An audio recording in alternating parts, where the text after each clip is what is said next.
चाहता हूँ कि वो इस प्रोग्राम में शामिल हुए।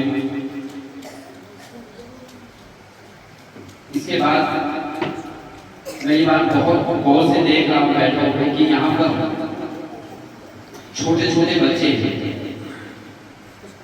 जो एक नजरिए से तो देखते हैं कि धार्मिक तालीम की तरफ हम लोग जा रहे हैं,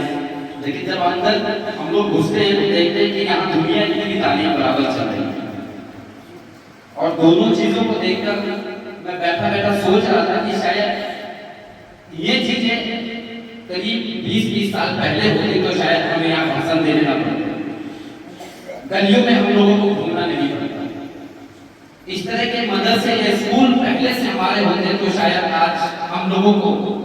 रात दिन मेहनत नहीं करनी पड़ती। जो आज हम गाँव की गलियों गलियों में घूम रहे हैं, भटकते हुए लोगों से मिल रहे हैं, जो 2 वक्त की रोटी के लिए भटक रहे हैं, उनसे हम लोग बात करते हैं तो सबसे कमजोरी एक ही चीज आती है कि हमारे पास तालीम नहीं है, तालीम नहीं है तो रोजगार नहीं है। पिछले करीब 10 से 15 दिनों से मेरे पास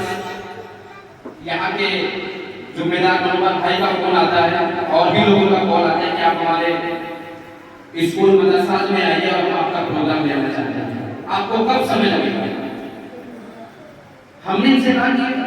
इस तरह का प्रोग्राम अक्सर हम सैटरडे और संडे को रखते हैं, बाहर इतवार को रखते हैं, क्योंकि हम लोगों को कचहरी का काम भी देखना है,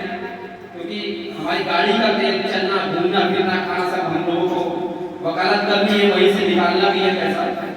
तभी हम लोग जा पाते हैं। इन्होंने बोला कि हमने नया मदरसा नया स्कूल खोला है, आपको आना पड़ेगा। हमने कहा कि अगर एजुकेशन की बात है तो हमारे लिए बार बार कभी मायने नहीं रखता, हम किसी भी टाइम आपके लिए तैयार हैं। आज जुमेरात का दिन 2 दिन पहले डिसाइड हुआ था, तो आज हम लोग आए हैं और आकर ही हम लोगों को एक नया सिस्टम यहाँ देखने को मिला। सबसे पहली बात की मुझे मालूम नहीं था कि इस गांव में इस साइड गांव से आकर के भी कोई स्कूल या कोई मदरसा खुला है। मैं पहली बार इस रास्ते को आया तो देखा और मालूम हुआ कि मात्र 4-5 महीने के लिए बिल्डिंग खड़ी कर दी गई, ये कमरे खड़े कर दिए गए, लेकिन ये कमरे मात्र कमरे तक नहीं सीमित, इन कमरों में आपका भविष्य है, आपकी जिंदगी है। यहाँ पर जो जोर और जज्बा लिए ये हाफिज लोग या टीचर जो है या गांव के जुम्मेदार जो कमेटी बैठी है, ये जो आप बच्चों का जो भविष्य तय करने के लिए यहाँ बैठे हैं, तो ये अपने आप में जो छोटी बात नहीं है, बहुत बड़ी बात है। जो यहाँ पर इस छोटे से मदरसे से 3-4 बच्चे जो इंग्लिश का पाठ पढ़ाकर, इंग्लिश की पोएम सुनाकर, इंग्लिश के सेंटेंस सुनाकर, एक सेंटेंस में कम से कम 3 बार वो अपना एजुकेटेड का नाम ले रहे हैं, तो मुझे समझ आता है कि ये कोई यादें छोटे नहीं है, बहुत बड़े यादें हैं।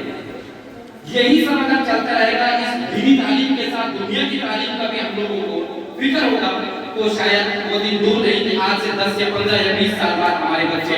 वो सब उपलब्धि हासिल करेंगे जिनके बारे में हम लोगों ने सोचा भी नहीं। मैं पहली बार इस ऐसे मदरसा जैसे स्कूल में आया हूँ कि जहाँ पर मुझे इंग्लिश के सेंटेंस सुनने को मिले और मुझे बड़ा अच्छा लगा। और अफसोस भी ये हुआ है कि शायद ये पहले होते तो शायद हम और भी ज्यादा अच्छे होते। खैर,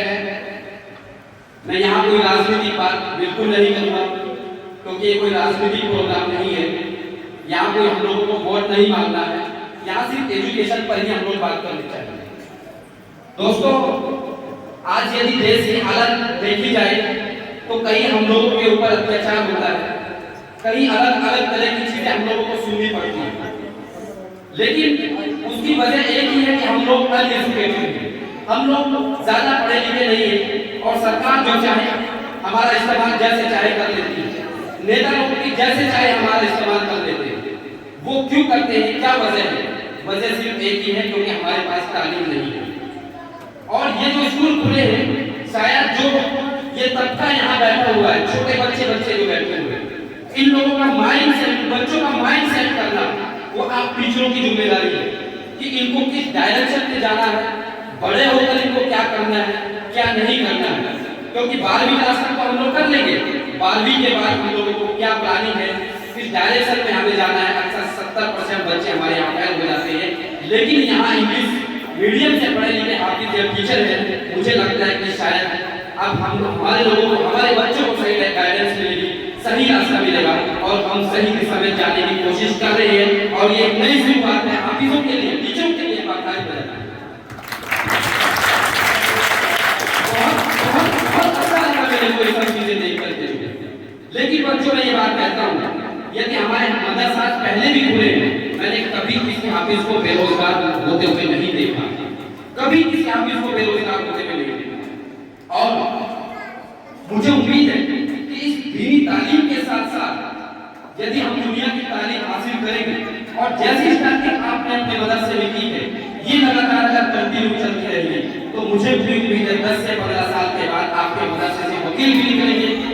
जज भी निकलेंगे, डीएम भी निकलेंगे, एसडीएम भी निकलेंगे और आला अधिकारी भी निकलेंगे।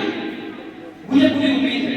लेकिन बशर्ते आप लोगों को इस मदरसे को सही डायरेक्शन में लेके चलना पड़ेगा, नई दिशा, नए रास्ते, नई प्लानिंग के साथ चलना पड़ेगा। लेकिन यदि हमारी नियत में खोट हुआ, हमारी प्लानिंग गलत हुई, तो शायद जो पहले सिस्टम चला आ रहा था शायद हम उसी में उलझ कर रह जाएंगे। क्योंकि मैं नहीं चाहता कि हमारी कम्युनिटी के लोग, हमारी कौम के लोग आज रिक्शा चलाए, आज हमारे कौम के लोग ठेली लगाकर केला बेचे, आज हमारी कौम के लोग समोसे और बेड़ी पर लगाकर जो है समोसे और जलेबी बनाकर बेच रहे हैं, पकौड़ी बनाकर बेच रहे हैं। मैं नहीं चाहता कि उनके बच्चे भी इसी तरह आगे काम करें, बल्कि मैं चाहता हूं कि ऐसे मदरसा से जिन बच्चों के मुंह से मैंने इंग्लिश के वर्ड सुने हैं, शायद ऐसे हमारे देश में मदरसा जब स्कूल होंगे तो शायद हमारे बच्चे रेहड़ी और दुकान इस तरह की न लगाकर उनके हाथ में कलम होगी, कलम की पावर होगी, उनके पास ताकत होगी, कल में बड़े से बड़े अधिकारी बनेंगे। मैं